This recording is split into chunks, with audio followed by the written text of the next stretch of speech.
Filmski klub.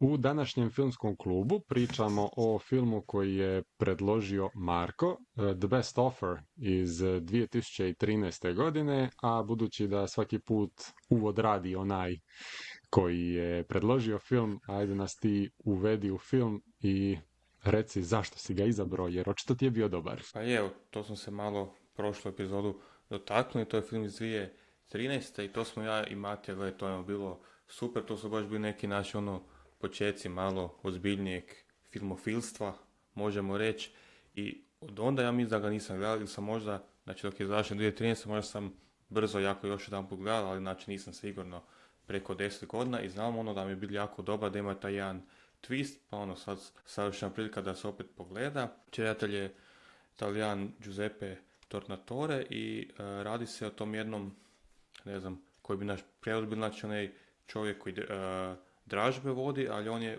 istovremeno i taj neki procjenitelj tih antikviteta, znači on gleda te sve stare kipove, slike, umjetnost u stvari cijelu i on je baš naglasio jedan od najboljih na svijetu, on je jako onak specifičan, ekscentrični genij, stari čovjek, boji se klica, nema ženu, nema djecu, baš full posvećen poslu i glumi ga Jeffrey Rush i stvarno je odglumilo fenomenalno, baš je glumčina i onda na jednomu se javlja jedna misteriozna gospodična da procijeni imanje njeznih roditelja i onda on tam nevoljko napokon otiđe i sad se pokreće priča, onda pronalazi nekakve dijelove zanimljive koje nosi svom prijatelju, koje je nekakvi, opće ne znam, ko neki mehaničar strojao, bravar neka i tak i sad malo se priča zakomplicira, a najvažnije možda tu je sve priči ta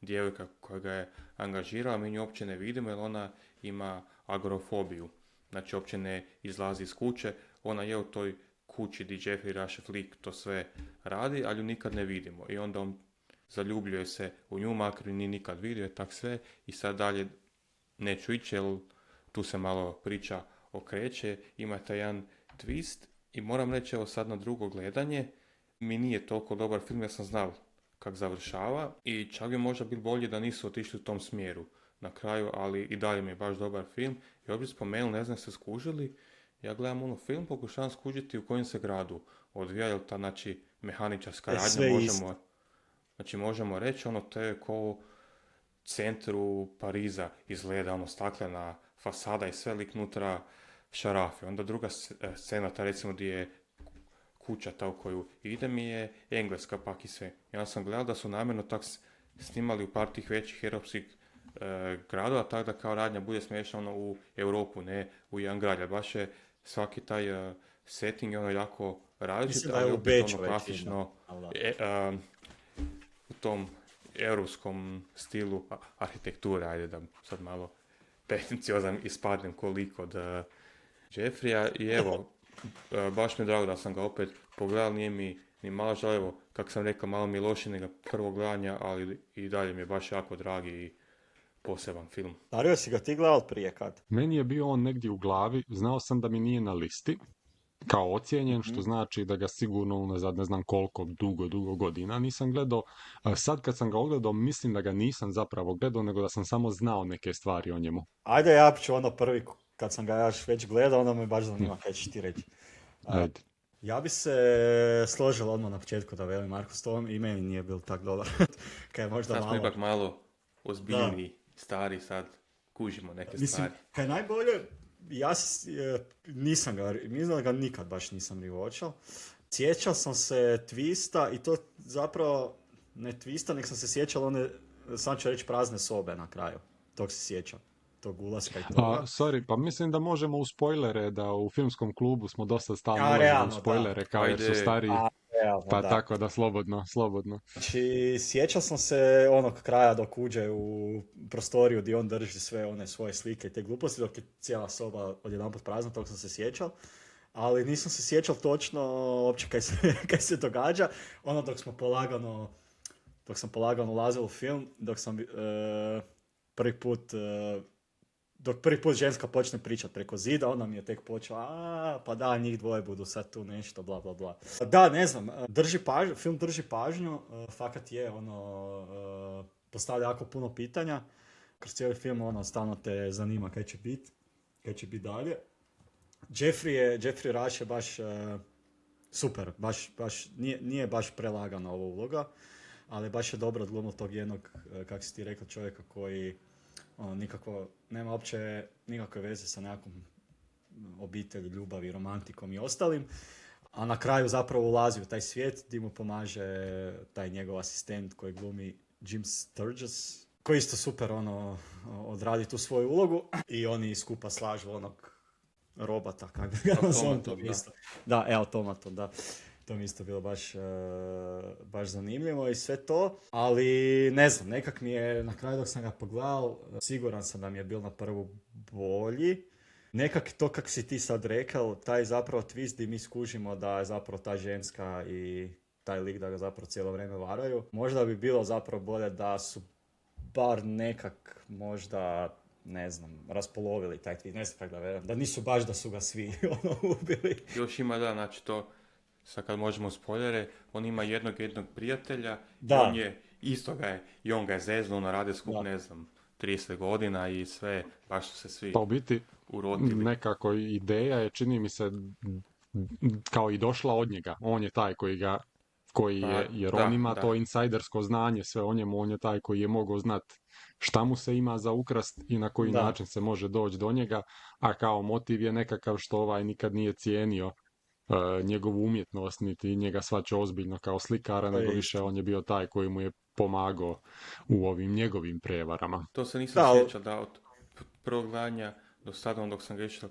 ponovno, pa sam mislim imao jadan taj Virgil, kako se već zove, sve su mu ukle svezu protiv njega, u stvari je on isto prevara, znači on s tim svojim najboljim prijateljem, kak je on u tim dražbama i on zna te kao, ajmo reći, prave vrijednosti koliko bu neke ras, znači on je tu vjerojatno među najvećim znalcima na svijetu i onda on ima deal sa prijateljem tim, taj prijatelj znači onda za njega u stvari kupuje ta dijela, onda isto dok ode u kuću od te klijentice, onda on doslovno krade dijelove od tog automatona, tako da on tu isto nije nijakav dobar lik i u stvari mu je to na naplatu došlo sve. I ako smijem smijem vas pitat, ali ne znam, ja sam samo prespor ili retardiran ili kaj već, ali mi mora neko objasniti kraj, onaj timeline kraja zapravo me zanima. Znači on je malo onaj nekoj ustanovi, ali zapravo, kaj se prije čega dogodi? Znaš kaj, to mi je dalo spomenuti, u jednoj sceni je zapušten sa bradom, u drugoj sceni kao ide iz te ustanove pa je obrijan, pa treća scena je pak zarašten, da, malo su to loše spojeni. Taj kraj mi je tak bil malo zbunjola, mislim, sviđa mi se onaj sam kraj dok dođe onaj Birs di ona njemu spomene Night and Day u Pragu, i super su one tam, isto gledam one, Isuse Bože, mehaničke dijelove, ne znam. Zupčanike, da. I sve to lijepo onako odrađeno, ali da, onako gledam film i onako, čekaj, ti si sad tu, ali ipak nisi, sad je ovo prije, ovo mislim nije to sad toliko bitno, ali onak baš me malo... Ja sam taj kraj shvatio na način da je to kad je on tamo na nekakvoj ustanovi rehabilitaciji, da je to u biti ono di on završava, da je to njegova krajnja točka, a nije da je on izašao iz toga, nego da je on pokušavao doći ipak do nje u nadi da će možda nekako doći do nje i da je možda onaj trenutak zadnji koji mi vidimo u onom kafeu nekakvom, da to nije zadnji trenutak kronološki u filmu, nego da je on možda još dodatno propao nakon toga što ona nikad ne dođe i što on nju nikad ne vidi i on samo nju čeka i onda ne znam šta mu se sve moglo dogoditi nakon toga, nekakav moždani, nekakav psihički slom, nešto tako i zbog toga završi u ustanovi, a krajnja točka da je možda onaj trenutak kada onaj njegov pomoćnik dolazi k njemu i donosi mu poštu, da je to zapravo kronološki jedini zadnja točka u filmu. Koji dođe, da. A zanimljivo je opet, znači on je jedini, on mu je najbliži, ispadne najbolji, a ima onaj trenutak u filmu na koliko oni 20 godina rade skupa kad ga on pita jesi ti oženjen. Da. Znači da nakon 20 i koliko godina on nema pojma ništa Ništa o njemu, meni je film bio stvarno jako dobar, jer, jer kažem, ispalo je da nije to ono što sam mislio da je, tako da sam baš ono lagano ušao u njega i gledao i nisam skužio twist dovoljno rano da bi mi bilo ono, aha, sad će se ovo dogoditi. Iako cijelo vrijeme imaju tragovi koji te vode k tome, ali sam mislim ono kao, a ne, to je ovi mu naš, onako, ono, bacaju bubu u uho, tamo ovamo, ga možda ne voli toliko, Kad se sam želi tu tješiš. curu pokupiti. Sve to i na kraju, u biti skužio sam šta će se dogoditi možda minut i pol najviše prije nego što se dogodi i ono, aha, kao, ona mu je ukrala sve, sad će biti prazna soba kad uđe. I ono ulazi i prazna je soba. I onda jednom je tu mi je onda bilo zanimljivo vidjeti polovit ko je sve bio uključen. Znači bio je Donald Sutherland, bila je ta cura, bio je njegov pomoćnik, bio je onaj kao kućepazitelj, jer on je onaj koji mu ubaci ona za praćenje nekakav u auto. Tako da je da. Tako da sve u svemu meni se film baš jako svidio. Eto, ne znam kakav bi meni bio na drugo gledanje nakon što znaš twist, jer to je zapravo najbolji pokazatelj za ovakve filmove koji imaju twist, ako ti je jednako dobar i nakon što znaš.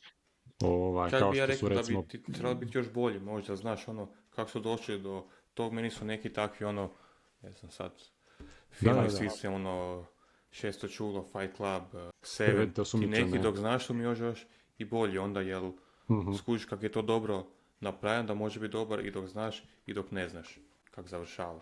Iako ovdje čak onako kad pogledam unazad, toliko je očito da nešto mora biti, ali ne ideš za tim. Od prvog trenutka kada on nađe onaj prvi dio i govori kako mu je ono zapeo za oko, bilo mu je čudno jer je počeo hrđat odgore, iako je donji dio u vodi nekakvoj u lokvi, ali hrđa odgore i kao tomu je, a zato što su ga ovi stavili tu, stavili su ga naopako. I ono kad se odjednom počnu pojavljivati novi dijelovi, iako je on već prošao tu i morao ih je prije nekad vidjeti. To je onaj drugi put kad prođe i kad nađe po drugi put nekakve dijelove i takve stvari. I ono, baš je očito i kad ga lik Donalda Sutherlanda pita, ono, kao, sve se, kao, to jest kad mu govori kao, ono, sve se može krivotvoriti, sve se može pretvarati, uključujući i ljubav. I on mu direktno to govori, onako i gleda ga nekako kao, ono, čekajući reakciju njegovu.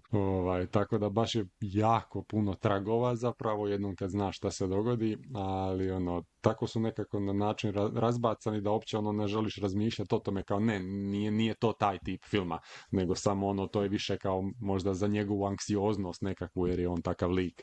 Ali da, sve u svemu jako dobro Joffrey, baš onako, mislim se, ne znam šta je najnoviji opće film u kojem sam ga vidio, tako da uvijek mi je njega jako drago vidjeti jer baš mislim da je jako dobar glumac. Pa da, mislim tako da to sve kad ste rekli ide u korist baš na njemu, jer koliko god kad smo rekli je smeće od lika i dalje nam je stalo do njega i ono, hoćemo da to sve uspije, ali da, na kraju je zapravo možda poanta da možda ovo ne bi ni neprijatelju sam htio napraviti. Da.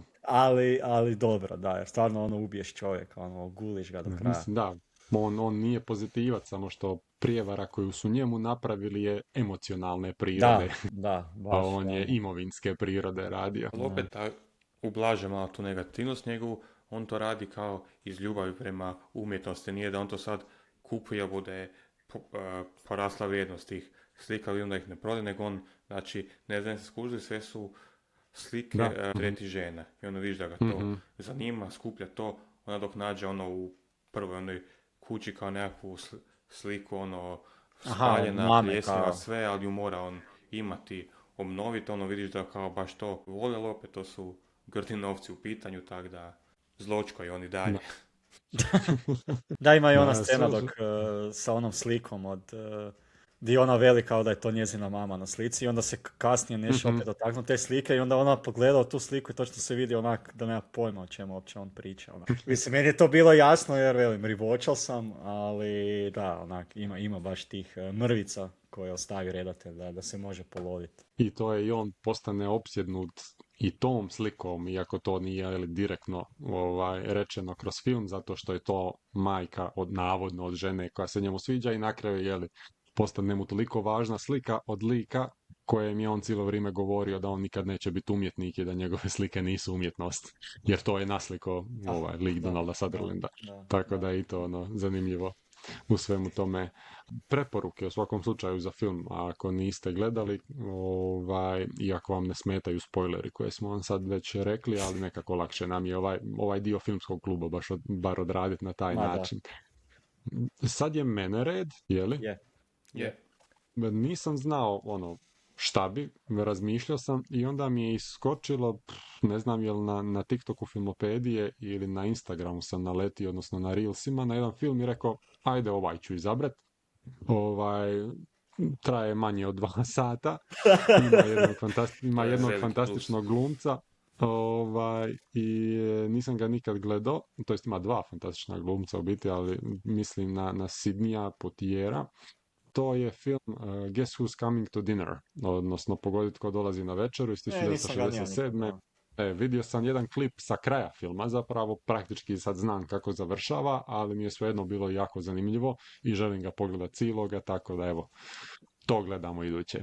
Ja sam gledao prije par godina i baš mi je drago da si ga odarao, jer mi je bio jako dobar i volim taj filmski luk 60-ih i to sve, tako da evo, ja čekam ponovno pogledat. Baš se veselam, evo, fakat, jer mislim da sam nedugom je isto prošao taj film i onak sam razmišljao da ga nisam nikad gledao, tako da evo, daj mi samo stare klasike. To je onda to za danas. Mi se vidimo u idućoj epizodi. To je ovaj filmski klub u kojem pričamo u Guess Who's Coming to Dinner. Do tada, ako niste, zapratite nas i do idućeg puta. Pozdrav!